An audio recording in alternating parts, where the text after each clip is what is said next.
In a small, quiet town nestled between rolling hills and dense forests, a curious boy named Ethan stumbled upon an ancient map during one of his explorations in his grandfather's attic. The map was unlike any he had ever seen before, depicting intricate river paths winding through valleys and mountains. Compelled by curiosity and a sense of adventure, Ethan decided to discover what had become of these vanished waterways. He packed his backpack with essentials and set off on his bicycle, guided by the mysterious map. His journey took him through forgotten paths, across fields that were now barren, and into forests that sang songs of their former glory. Along the way, Ethan met various villagers and elders who shared tales of the rivers that once flowed with life. They spoke of thriving ecosystems and vibrant cultures that had faded like shadows under the weight of human greed and environmental neglect. Factories had been built, rivers were redirected, and eventually, they vanished from both the land and people's memories.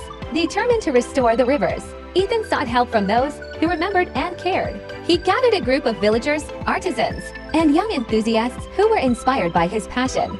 Together, they began devising a plan to rejuvenate the forgotten waterways. They cleaned up the debris, planted native flora, and redirected small streams back to their natural courses. Word of their efforts spread, and soon people from neighboring towns joined in. The land began to heal, birds returned, and the soil grew fertile once more.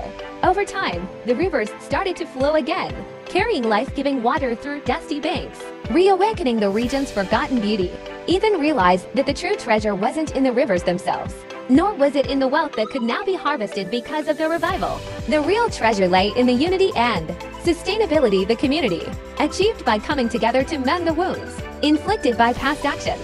Thus, the rivers rose from their forgotten state, becoming symbols of hope and resilience, teaching all who encountered them that healing the world is a greater treasure than hoarding its wealth.